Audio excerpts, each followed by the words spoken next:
Menjadi pengoleksi tali pocong sudah pasti bukan orang sembarangan. Itulah yang dilakukan oleh Den Ananda. Sudah ia rasakan sejak kecil, diketahui bisa melihat yang tak tampak karena memiliki warisan bakat indigo.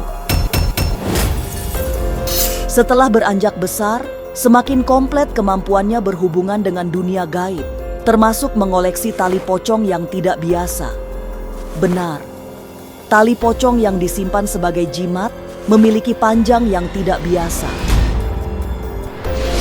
Lantas, untuk apa Den Ananda menyimpan tali pocong? Lalu, seperti apa cara mengambil tali pocong yang ikut dikubur bersama jenazah? Jangan dulu berlalu, masih akan banyak keganjilan yang terjadi di sini. Dan jangan lupa subscribe, like, komen, dan share agar tak ada yang terasa ganjil di sekitar Anda.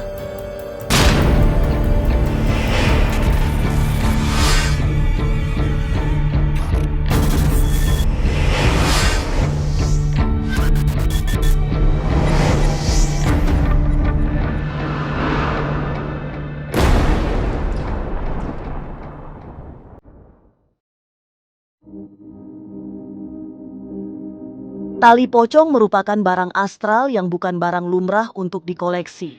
Tapi itulah yang dilakukan oleh Den Ananda. Sudah bertahun-tahun, sosok yang dikenal sebagai seorang indigo ini menyimpan tali pocong. Salah satunya sempat ditunjukkan kepada tim ganjil misteri yang menemuinya di kediamannya. Begitu diperlihatkan, memang ada aura wingit yang sangat terasa. Padahal tali pocong itu hanya disandarkan di tembok. Bahkan Den Ananda menunjukkan tali pocong yang diikat dengan kayu delima. Lantas apa fungsinya? Tali pocongnya Itu yang Mas bilang. ya Itu benar tali pocong atau memang hanya ikatan biasa? tali pocong. Jadi kenapa saya ikat di kayu ini kayu delima. Jadi saya kalau mau untuk apa ya bahasanya inin jimat ataupun apa di kayu ini. Manfaatnya apa, Mas? Kalau manfaatnya kayu delima itu sebagai untuk pendukung, Mbak. Pendukung atau memaksimalkan kekuatan yang ada di suatu vessel atau jimat. Nah, kenapa tali pocong ini tetap saya pajang di sini? Supaya apa ya bahasanya adalah supaya lebih maksimal, lebih kuat lagi. Sudah lama terkubur di dalam liang lahat, tali yang semula berwarna putih sudah memudar bahkan mendekati warna coklat. Meski warnanya sudah berubah, tapi pancaran hawa metafisika sangat kuat sehingga membuat orang yang melihat langsung bergidik. Den Ananda menyebut tali pocong itu menjadi tempat bersemayam sosok perempuan cantik yang tak lain adalah pemilik tali pocong tersebut. Kalau untuk yang menjaga sebenarnya ada, Mbak. Ada, tapi sosoknya itu nggak mau saya sebutkan. Jenis wanita. Jadi wanita ini emang yang punya si tali ini. Memang terasa tidak biasa. Tali pocong yang semestinya ikut terkubur bersama jasad seseorang diambil untuk dijadikan jimat. Sebagai benda mistik, tali pocong yang diambil secara khusus dari liang lahat mempunyai kekuatan sangat besar. Den Ananda bahkan mengandalkan tali pocong ini untuk sebuah prosesi pengasihan. Untuk tali pocong ini banyak kegunaannya. Ngasihan, pelet, ini saya gunain. Tapi seperti apa cara mengambil tali pocong dari liang kubur? Benarkah mengambilnya juga tidak pakai tangan, melainkan menggunakan gigi? Jangan kemana-mana, tetap subscribe, like, share, komen, agar tak ada yang terasa ganjil di sekitar Anda.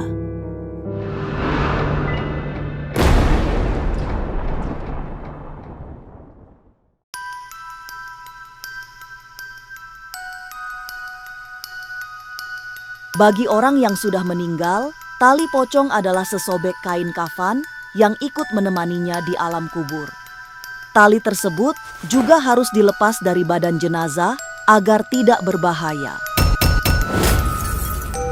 Oleh karena menjadi benda mistik paling mistis, sudah pasti Den Ananda tidak sembarangan mengambil karena bisa terkena tulah yang berbahaya.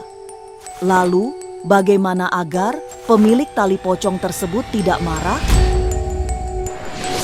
Alhamdulillah sih nggak ada dendam ya, karena emang sebelumnya itu kita sudah minta izin untuk mengambil tali ini. Efek sih nggak ada. Mm-mm. Lumayan, saya butuh waktu lama ini untuk ngambil ini. Dan emang pada saat awal-awal saya pegang itu emang hawanya panas banget ya. Keberanian Den Ananda sangat teruji saat harus mengambil tali pocong. Ia mengakui tidak mungkin mengambil seorang diri. Apalagi mengambil tali pocong untuk dijadikan benda jimat butuh proses tirakat yang tidak mudah. Cara dan proses pengambilannya juga tidak sembarangan. Tapi memang Den Ananda merasakan ada yang berbeda dengan tali pocong koleksinya itu. Sebab ia mendapatkannya setelah melewati sejumlah fase, diawali dari sebuah bisikan gaib.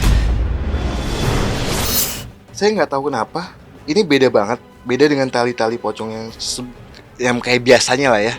Jadi emang pada saat itu emang tali ini itu emang ada yang nuntun saya untuk mengambil tali ini. Jadi tali ini emang ada yang menuntun saya untuk mengambil tali ini. Dan talinya itu beda, sampai saya bilang, ini masa sepanjang ini gitu kan. Nanti pas saya itu emang ya ini tali pocong gitu. Jadi emang ada teman saya juga yang ngebantu untuk ngambil ini juga gitu. Karena kalau saya tanpa bantuan teman saya takut untuk mengambil yang dalam segi, mohon maaf, ngambilnya itu pun juga nggak pakai tangan. Untuk ngambil talinya itu emang mesti pakai gigi.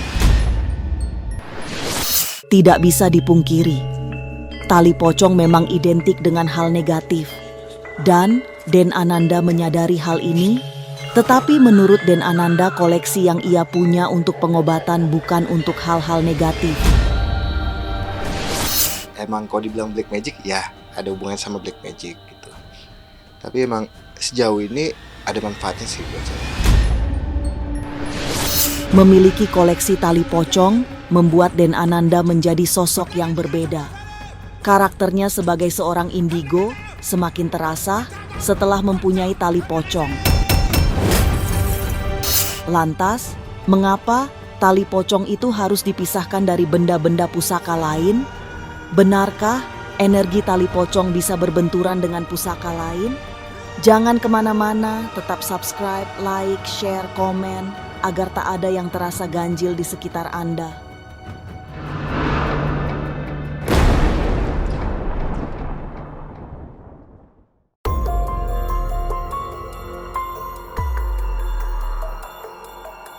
Tidak hanya memiliki tali pocong, Den Ananda juga menyimpan sebilah keris pusaka yang tidak boleh dibuat main-main.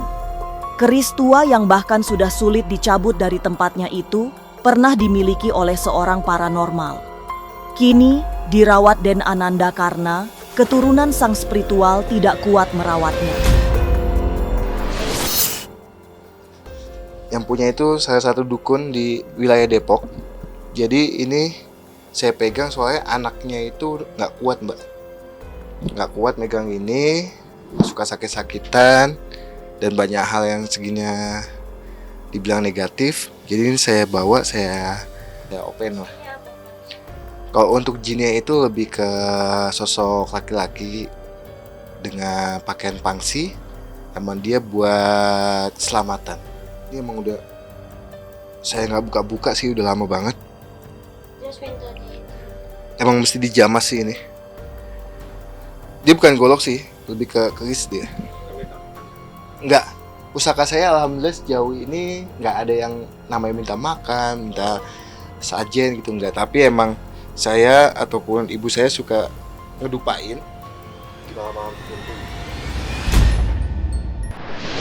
Koleksi lain yang juga sangat spesial adalah keris kecil. Di kalangan pecinta keris disebut sebagai keris spesial. Aroma mistiknya terlihat kuat. Sepintas, keris kecil itu berasal dari era yang sangat tua. Tapi yang paling memukai adalah kekuatannya yang besar, terutama bermanfaat untuk ajian pengasihan.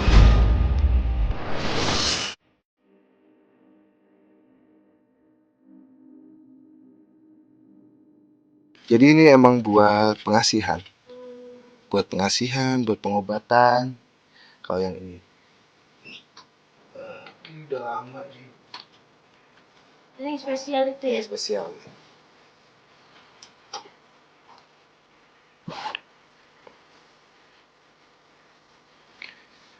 Nah ini yang spesial. Spesial apa sih Mas, sampai akhirnya Lebih ke jenis hodame sih mbak. apa kalau Hodame itu yang tadi saya bilang tuh mbak. Sosoknya ya bisa dibilang sosok naga lah yang ada di ini. Ini emang pusaka-pusaka ini sejauh ini emang saya letakin aja, nggak paling saya asapin aja dengan dupa. Selebihnya sih ini mau dijamah sih. Satu lagi, pusaka yang dimiliki Den Ananda. Bentuknya hanya sepotong kayu biasa, tapi memiliki daya luar biasa. Namanya Cemeti Ali, berasal dari Kalimantan. Yang agak unik, Den Ananda sengaja meletakkan pusaka itu di bagian belakang rumah di area dapur. Saya pisah di sini. Ini namanya Cemeti Ali, salah satu buatan sesepuh di Kalimantan, KAI Dodol. Cemeti Ali ini hanya kayu aja, hanya kayu, hanya kayu gini aja, tapi manfaatnya dan kekuatannya itu cukup gede banget. Kenapa? Ini emang dikhususkan untuk keselamatan. besar apa kekuatannya? Kekuatannya betul-betul lumayan gede banget. Jadi saya pun juga untuk pengobatan santet ataupun apa, saya kadang suka bawa ini. Dilihat juga untuk level kekuatan santetnya itu sejauh apa. Buat melindungi diri. Buat melindungi, buat membantu untuk penyembuhan si tamu saya juga. Kalau saya pasang di depan itu takut segi keuangannya itu susah. Karena emang dia itu emang dikhususkan untuk keselamatan, proteksi, bukan untuk keuangan ataupun yang lainnya. Ya, kenapa saya kasih kuning supaya adem hawanya. Hawanya adem, makanya saya simpen di belakang dan saya pisahkan sama pusaka-pusaka saya yang lain. Selain mempunyai banyak koleksi benda-benda mistik, Den Ananda juga mempunyai kepekaan batin yang bisa langsung diekspresikan dalam sebuah sketsa. Dan dengan cepat, Den Ananda membuat sketsa sosok yang ia sebut si cantik. Ya, jadi saya ingin mencoba untuk sketsa sosok si cantik, tapi hanya visualnya aja. Kembali lagi kalau untuk detail emang saya butuh waktu. Saya hanya kasih visualnya saja, sosoknya itu apa kayak gitu. Ya.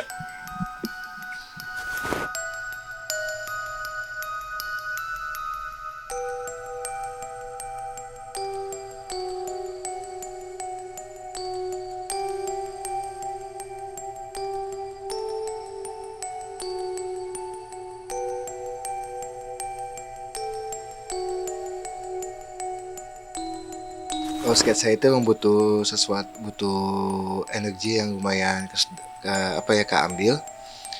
Jadi emang kembali lagi sketsa detail. Bahkan saya dulu awal-awal dulu itu emang sampai sakit untuk sketsa goib lah ya.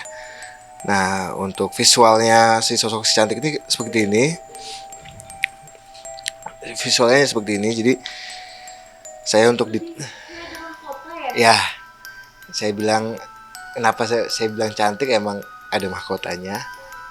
Betul, ada mahkotanya, tapi itu untuk untuk mewujudkan depan saya. Tapi kalau ada niatan yang di mana dia sifatnya negatif ataupun yang pengen negatif ke saya, itu nanti sosoknya itu akan sangat jelek banget. Tapi sepertinya memang butuh energi sangat kuat untuk memindahkan penglihatan batinnya ke dalam sebuah kertas, sehingga Den Ananda terlihat kelelahan setelah melukis sketsa. Bermain dengan dunia gaib memang butuh keberanian selain bekal batin yang sangat kuat.